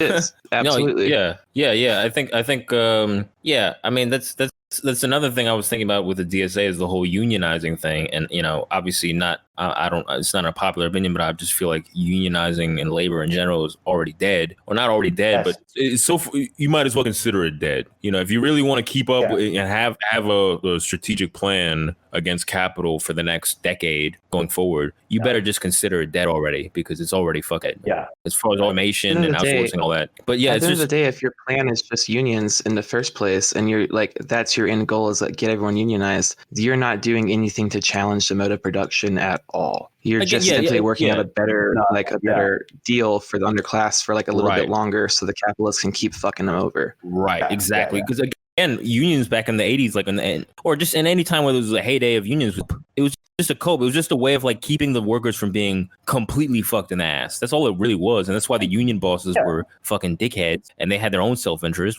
It was just a way to like fucking survive and make it like less fucking miserable. So, it was never the fact that it's glamorized now and glorious thing is fucking weird to me. It's fucking bizarre. It's to me. Like unions and organized labor like have had like a helpful role and everything. It's like one thing that people need to wake the fuck up from is this idea that like organized labor isn't just like a horrible fucking shadow of what like organized labor is just a fucking crapshoot now. Yeah, right. Yeah, it totally fucking is. Like the unions. I mean, just look at like all the bullshit with like union leadership, even during Sanders, who like was supposed to be like right. Shoe-in labor guy. It's like no, these institutions are fucked. These institutions are fucked, dude. And like it's been like that for a long time. Yep. That's I think unions are just like one of the left's mini fetishes. Exactly. It's a sacred cow. Exactly. Yeah, that's it. It's like, and like literally, if you say anything that's even close to critical about unions to these union motherfuckers, they lose their shit. They're just. It's almost like you just they can't handle it. Yeah, I'm for it's like leftist pro professional sports teams. Yeah, exactly. Yeah. I mean, look, I'm for unions. I'm whatever helps unions. I'm down for. But again, it's just like, to me, it's a cope, and it's not the real thing. It's not a real solution. And I'm not gonna pretend like this cope is the end all be all, and that this harm reduction is the end all be all. I'm not gonna do that. And that's the thing with the left. Yeah, the fetishization is a big thing. What you're talking about, gay stepdad, is like the fetishization is like everywhere, and especially in the DS. Crazy. It's just like it's gonna be obsolete very soon. And like, it's funny, like Brace Belden and like with the fucking unionizing anchor steam, like it's funny, like what you were bringing up, what they were talking about on What's Left with the healthcare being like a PMC thing because it actually applies. It's a first priority for them. The unionization thing, like as you're in gig economy and everything's fractured and atomized and outsourced and fucking trade be automated, like there's no jobs to unionize. There's no fucking jobs to unionize around. Like, this doesn't even exist, which is always a big reason why I find a big issue ahead. But that's another thing where you start to wonder, like, wait a minute, is that why these rad libs care about it? Because it's still in their world and they can touch it. And that's why they're like, this matters. And they LARP as underclass because it's like, this is some shit I can do at my job that's like, a media job for Gawker. It's radical. Yeah. I work for some obscure media company that's super like fucking boutique, or some boutique ass anchor steam like beer company or whatever, and like we need to unionize, and you're pretending like you're some fucking like Bolshevik motherfucker, like what I mean, like you're just LARPing that shit. And you're it's just a rail worker. They want people who are making like $60,000 a year, like building sets for fucking Hollywood movies here, are treating their unions like they're on the like building the railroads or something. Like they like romanticize their fucking union to the point where they think that they're like on the radical edge of communism or something. That's what I'm getting. Anarchoids, and they're like, you can't ever like. I've had conversations with so many of these fucking people because New Orleans is just like overrun with these anarchoid motherfuckers because it's like warm down here or something, So you talk to them and you're like, why are you making labor unionizing your political horizon? Like, why is that your political horizon? And the reason why is because they're in a fucking union and they get those protections. Right, exactly. They get those benefits. And they're like, and legit, they're like, I want everybody to have what I have. And I'm like, but that's never gonna happen. You can't unionize day laborers. Like, you can't unionize sanitation workers who are like, down here at least, it's probably not the same in New York, but like down here, there's like 5 different sanitation companies and they're all kind of small. They got like 100 fucking employees. And like, there's all summer, there's been this unionization drive for these like hoppers, like the dudes who hop on and off the trucks to like dump the trash into the fucking trash trucks. Like, they've been unionizing. And it was kind of gross to watch how all these like anarchoid activist actionist types just like glommed onto that movement like it was just like the fucking revolution, because it was like the poorest of the poor black dudes. They could virtue signal by like, look, hey, I'm like spending my time making breakfast for these fucking super poor black fucking trash dudes, and it's gross. It's so disgusting to me to watch this. I'm like, you're making your political horizon like spending all your time, or as much of your time as you can, virtue signaling by helping these people out. And the motherfuckers, like, they put up a GoFundMe and got $250,000 within a month. So they're doing okay. Oh, yeah.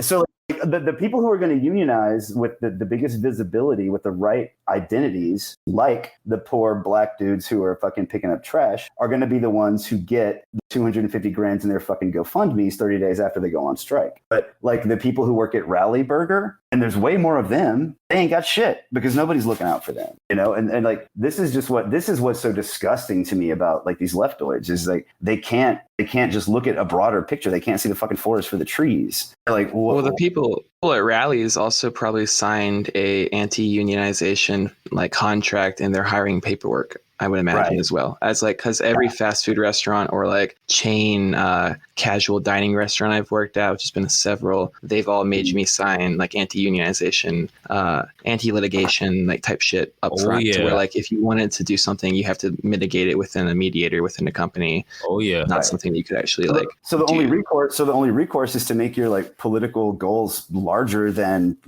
absolutely labor unions, but these people refuse to do that because that means broadening their mind. It means like making a critique of not just capitalism but their own position within it in a labor union and the protections get. It means looking at politics shit that they don't want to look at. It's just like Yeah, my brother is in the DSA, and he's like a prominent guy in the whole thing. He's very involved in, like, they do these things where it's like brake light checks for undocumented immigrants. Where it's like that came from New Orleans. This chick, the only cool chick that I met at the DSA here is the one who instituted that program, and I did a few of them. They're cool. It's a cool deal. Yeah, but I'm sorry, I interrupted. Go ahead. Look, I mean, these things are good. And whatever you can do is good. Like, it's not like it's not good. I'm just saying, like, the horizon things are so limited. And it's like you're putting a Band-Aid on a bullet wound. Like, if you really want to do some shit, you cannot act like it's the end all be all. And, when you say these things like the brake light checks for undocumented immigrants so they don't get stopped by police or whatever, like,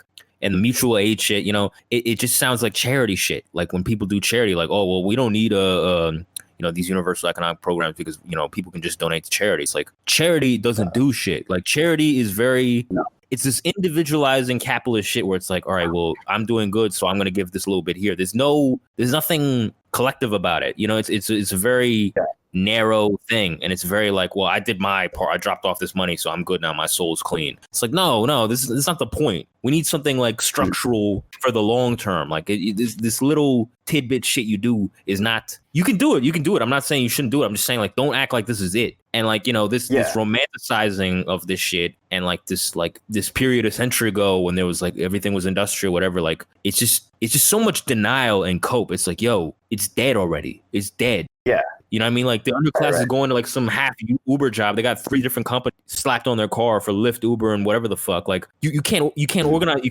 can't unionize that. You can't do that. It's dead. They're not in fucking factories anymore. The jobs are in fucking Southeast Asia. What are you talking about? You gotta get out of that shit. And the romanticizing thing is like, oh, it's the Reed theory, oh, the Bolsheviks and like this Russian Revolution, like they really have like this emotional investment, and it's the sickest thing. It's like, yo, get your fucking head out of your ass, get your fucking head out of the books. This is real shit. This is like real. It's going on right now. People's lives are fucked up. So I just don't get that whole like. It's very perverted to me. It's very weird. It's like, well, I think that there's use in reading theory only as far as like how it actually applies to your material circumstances. Like, for instance, like through reading theory, you can like have a good, pretty thorough understanding of like what the purpose of the DSA is overall, like how they are essentially a vacuum that's used by the bourgeois to suck up any working class energy and just cycle it back into reformism and stuff that's not actually going to change anything and halt on being revolutionary when the moment calls for it. And it's stuff like that where you don't have to you wouldn't have to go out and get the lived experience of going to DSA or whatnot to figure it out, or like it's not like, oh, well, is this an intentional thing or is this just like kind of because it's PMC? It's like, well, these are bourgeois people that are leading it, and that's just how they act in their class interest. And it's like that regard, theory is helpful to read because it helps you to contextualize what's happening in your day-to-day life. But trying to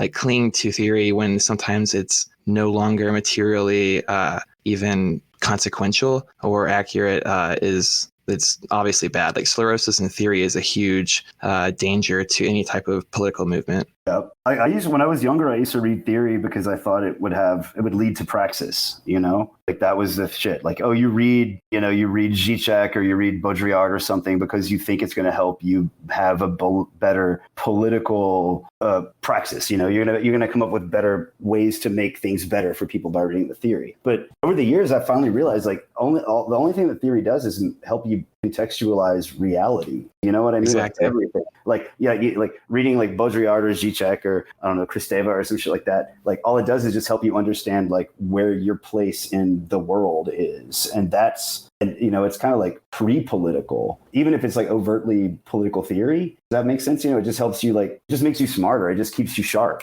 and that way it just helps.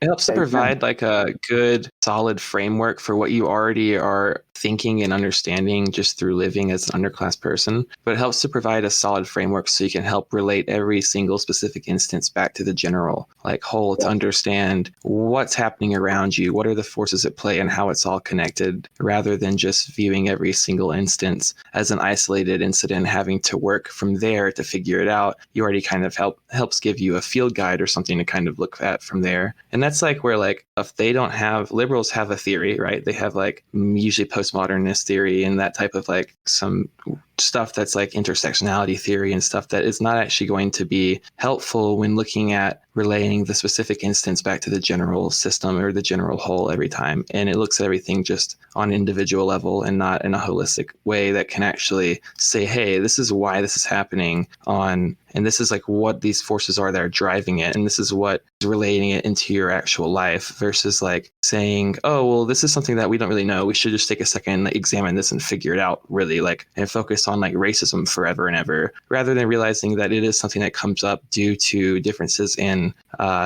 modes of capitalist exploitation and that type of thing. So it's helpful in providing a framework. Yeah, I don't think the point is like, whether theory is good or bad. I just wonder like how come nobody, this is the thing I was asking my brothers, like how come nobody questions these things? How come nobody says, why don't we think about new strategies? Things aren't working. Because rhetorically for so many people it just exists as like just like a little like badge of authenticity to be like, all right, now we're not gonna like, of course, like all written material is beyond reproach. Like I'm just going to cite this so that like I've done the work to a greater degree than you, which I guess like to be fair is like kind of true. And then just be like, I'm not gonna follow this up at all. Exactly. And even like bonus points again for like, being the person in the room who's, I'm just defending the intellectual legacy of this work. You know what I mean? Like, no, exactly. All I'm saying is, this is all I was asking my brother was like, why don't we at least think about new strategies? Why don't we at least think about things organizing outside of labor for people that are, NEETs? There's the NEET population, the people that don't have any education, any job prospects at all, are a fucking huge new portion, and they're going to the right. So, you know what I mean? Why isn't there any talk about that at all? And he'd just be like, well, there's a history of catching the unemployed people and like building a coalition with them within labor. I'm like, yeah. But that was at a time when the fully employed was a bigger proportion and the unemployed was a smaller proportion. So getting them to have mutual interest was a little bit more, you could finesse that a little bit more. Now you can't, now everybody's part-time, separated, atomized, like you can't do that. So, or people just don't have any work at all. So why isn't there at least, why aren't there people talking about it? That's all I'm asking. I'm not saying why the fuck aren't people even talking about it? I don't hear anybody talking about it. Like, you say automation is like way down the line. It's not going to happen. Like, why isn't anybody at least thinking about it? At least exactly. That. Because the left is eating shit. All I'm saying is reading theory brings up more questions than anything, and like that's the problem, is that most people don't have that response, and most people are afraid to question it because then you're a revisionist or you're whatever the fuck reactionary. Whatever the fuck these nerds say. I don't give a fuck what these nerds think about that shit. This revisionist bullshit. I don't give a fuck about that shit. The fact is, your shit is not working. Your shit is not fucking working. It's not clicking with the underclass. It's eating shit every election cycle. Is eating shit all the time. So, you know what I mean? If there's all this failure, normally a sane person after all that failure starts to wonder, damn, maybe I should change something. Damn, maybe I should think about this a little bit differently. Where is that? I don't see that. I don't see that on the left. And that's why I gave up on the left. I think the reason why that isn't happening on the left is like now more than ever, it's like hip as shit to be on the left. Like motherfuckers that would never, ever call themselves a communist like 15 years ago are calling themselves communists now. And they're getting Bernie did that. Yeah, Bernie did that. And like, but I don't even know if it was just Bernie. It was like, it was happening before Bernie. It was just like, and this is deserves another episode. And I'm writing this thing about like anarchism dovetailing with neoliberalism. It's like now it's like you're only legit in the neoliberal world of striving professionally for yourself if you're some kind of radical. You have to be a radical. And I think the reason why you're saying like why don't new strategies and new approaches and new theories arise? It's because of the logic of branding, which falls right into like neoliberal psychopolitics. Like you're a socialist, you're a socialist or you're a communist or something like that, and you can't break out of these like historical shackles that you're in. You have to talk about the fucking Kronstadt rebellion. You have to talk about like all these historical precedents. That's everything you are. That's everything you are. It's like everything is in the past. Nothing is in the fucking future. It's a complete failure of imagination and vision for a future that is not as shitty as what we have now. And I mean, this is like the Mark Fisher shit, everybody knows this. Like we can't formulate a vision for the future because everybody is just like so simultaneously like caught in the past and yet unable to conceptualize like how we got to where we are. You know what I'm saying? So that's what it is. It's like branding. Like it's personal branding. Like who are you? Oh, I'm a DSA guy. You know, you're not a discrete individual that is separate from all of this branding shit. You have to be this. No, you're right. You're right. It's like again. No, go ahead. It's like futurism. It's like anti-futurism. You know what I mean? Like whatever the opposite of all those like old propaganda posters of like cosmonauts or like or like NASA. You know what I'm talking about? Just like this is the opposite. It's fucking every kids movie franchise being like fucking post-apocalyptic and like everything's like The Walking Dead and everything's horrifying. Right. Yeah, it's like that bullshit Frederick Jameson thing that we've all internalized. You know, it's easier to imagine the end of the world than it is to imagine a better world than we have now. And then but you know, my question is like, what combats that? You know, what can you do to combat that? And this is also like the scary part of the left with quotes around it is that that's what they're doing, and it's fucking horrific and ugly to everybody. You know, like their vision of the future is like some WeWork fucking polycule where you don't have a family, and you're like, yep, you know, you're fucking people because they want to fuck you and you don't want to fuck them or what? Like, what is that shit on Twitter today? Did you see that shit where like this chick was like, why don't we have mutual aid for sex where you just have sex with people that you're not attracted to because you want to be a good comrade? Oh my God. What in the fuck? It's horrible shit like that. Like that's the only vision of the future. It's just like when you go so woke that you're just like literally an incel now. Yeah, literally. Right. Advocating for like sex farms. Like what the fuck? Right. I mean, the future is incel. You know, like they've just been like just like everything in our culture has been destroying sex. It's destroying the mystery behind sex. Like that's the whole like consent bullshit the anarchists have been doing for the past 10 years. It's like you have to literally all this shit and all this bullshit from the left is just like the 60s. Like boomers ruined it in the 60s, and they made everything like the counterculture. You know, became such an easily commodifiable piece of shit thing. Became like synonymous with the left. All that shit. It's just like fuck the 60s. Fuck everything about the 60s. The worst thing about the 60s, I don't look at it as a continuation. Like, okay, like do you have these like fucking radical blue-haired lesbians who are like abolish the family, or like what is this thing? Like just like have women are just like, I don't know, wombs for kids, or you know, whatever the fuck they're talking about. It's just so crazy. Like I don't think that is a continuation of the 60s. It's a revolt against it. Like the only way that they can, like they're rebelling against the sexual revolution by trying to be even more quote radical unquote. You know what I mean? Like I hear you. I mean, maybe I think that like that's like the outcome of the sexual revolution in a lot of ways. Yeah. And making like the one-upsmanship, like the being more and more garish and extreme as like a goal unto itself. Like I think that it's all. I don't think that any of it can be separated, to be honest. No, I kind of want to push back against the whole idea of like the new left sort of cultural shit about like abolish the family, everybody needs to be queer or whatever. Like that is pushback. That is like a fake fuck you dad rebellion. Yeah. But it's still tied in. Of course it's related. It's just reactive again. It's not an expansion of it. Yeah. I think your point about the branding thing is a big thing because like the whole like orthodox Marx shit or like the whole union shit and like the whole woke SJW shit is all a branding thing. It's all like quick, easy signifiers that are more to show that you're to actually do anything. It's more just to show like it's more of a consumer choice or whatever.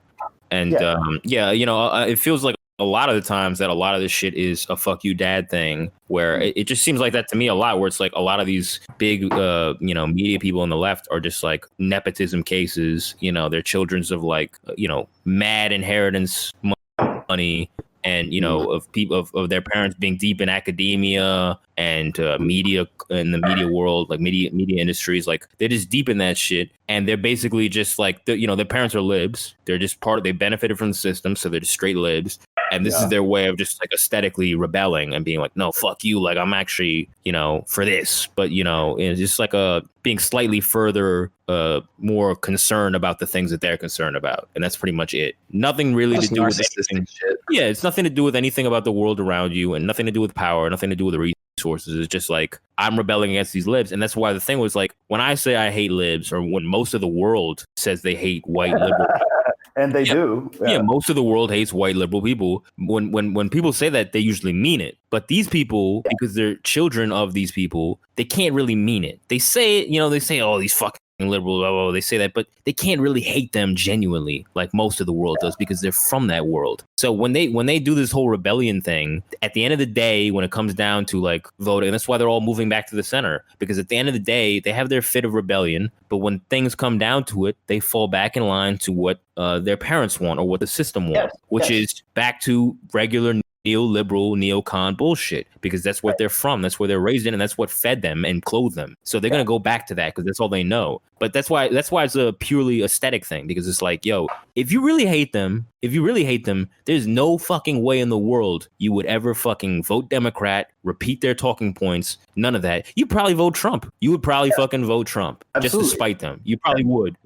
I mean, like, remember early in when Trump won and everybody's like, right wing is a new punk rock. They were right. Everybody's laughing at that shit, but it's true. Like that's like subversion. That's the only way to be subversive. And it's like these kids who are like these blue hairs, SJWs, whatever the fuck, who are like rebelling against their boomer parents or whatever, or their Gen X parents who are basically the same. Like they can't just put them behind them. They can't just ignore them. They can't just like ignore the old world and conceptualize and visualize a new one. They have to constantly be reacting. And that's what I can't understand, is like why they're just like, they're not willing to conceptualize a new world that has nothing to do with the strictures of the old one. And that's why you have feminism turned into 43 genders, like gay rights turned into everybody's non-binary or something, like they can't just they can't look at a new world that has material goodness for everyone, where everybody is safe and happy. That's not good enough for them. Everybody has to be constantly provoked. It's a provocation,